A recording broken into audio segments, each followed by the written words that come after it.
या 26 जानेवारीला खरेदीचा फेस्टिवल रवींद्र वस्त्र निकेतन मध्येच।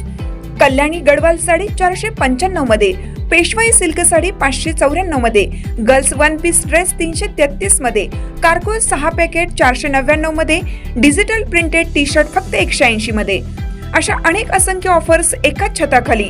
फेस्टिवल सेल मध्ये खरेदी करणाऱ्या भाग्यवान ग्राहकांसाठी ₹1 च्या लकी ड्रॉ मध्ये कार जिंकण्याची सुवर्ण संधी, तसेच इतर अनेक आकर्षक बक्षिसे। ऑफर 22 जानेवारी ते 5 फेब्रुवारी, फक्त 15 दिवसांसाठी।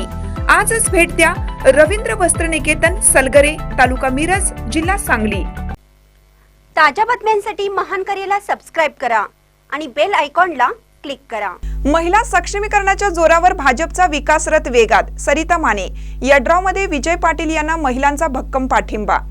राज्यात व केंद्रात सक्षम, लोकाभिमुख आणि दूरदृष्टी असलेले भारतीय जनता पार्टीचे सरकार कार्यरत असून या सरकारच्या विविध योजनांमुळे महिलांचे आयुष्य बदलत आहे। महिलांना केवळ मदत नाही तर स्वाभिमानाने उभे राहण्याची ताकद भाजप सरकारने दिली आहे।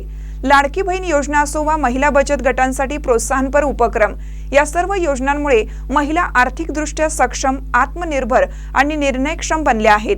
त्यामुळे हा विकासाचा प्रवाह अखंड सुरू ठेवायचा असेल तर जिल्हा परिषद व पंचायत समितीमध्ये भाजपच्या उमेदवारांना भरघोस मतांनी विजयी करणे आवश्यक आहे, असे ठाम आवाहन महिला बचत गटाच्या शिरोळ तालुका प्रशिक्षक सरिता माने यांनी केलं। सध्याचा भाजप हा आघाडी पक्ष असून यड्राव जिल्हा परिषद व यड्राव पंचायत समिती मतदारसंघ 2026 या निवडणुकीसाठी जिल्हा परिषदेमार्फत संजना सातगोंडा पुजारी या भाजप पक्षाकडून उमेदवारी घेत असून आपल्या पंचायत समितीमार्फत विजय बापूस पाटील हे उमेदवार उभे आहेत। तरी भाजप पक्षाने आपल्यासाठी बरीचशी कामं केलेली आहे। केंद्रामध्ये सध्या केंद्रात आणि राज्यामध्ये भाजपची सत्तेनं प्रचंड विकास कामं तर केलेलीच आहेत। याशिवाय त्यांनी अनेक लाडकी बहिणीची योजना असू दे, बचत गटाच्या माध्यमातून व्यवसायपूरक प्रशिक्षण असू देत किंवा अनेक अभियानांच्या माध्यमातून घराघरापर्यंत पोहोचलेल्या आपल्या या पक्षांना आपण प्रचंड मताने विजय करून देणार आहोत। त्यांचं चिन्ह कमळ आहे, तेव्हा सर्वांनी कमळ या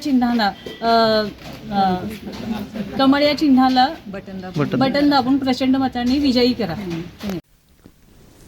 यड्राव तालुका शिरोळ येथे पंचायत समितीचे भाजपचे अधिकृत उमेदवार विजय बापूसो पाटील यांच्या प्रचार फेरी दरम्यान त्या बोलत होत्या।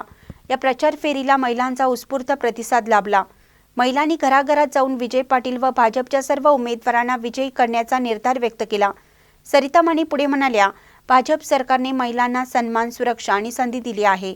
बचत गटाच्या माध्यमातून हजारो महिला उद्योजिका उभ्या राहिल्या असून त्यांना बाजारपेठ, आर्थिक सहाय्य आणि प्रशिक्षण देण्याचं काम सरकारने केलं आहे। महिला सक्षमीकरण म्हणजेच कुटुंबाचा, समाजाचा आणि देशाचा विकास आहे, हे भाजप सरकारने कृतीतून दाखवून दिलं आहे। या प्रचार फेरीला महिलांचा सहभाग लक्षणीय होता।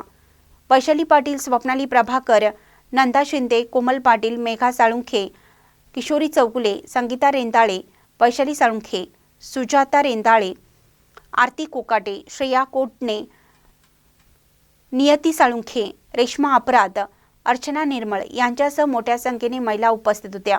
एकूणच यड्राव परिसरात भाजपच्या प्रचाराला वेग आला असून महिलांचा वाढता पाठिंबा विजय पाटील यांच्या विजयाची नांदी ठरत असल्याचं चित्र स्पष्टपणे दिसून येत आहे।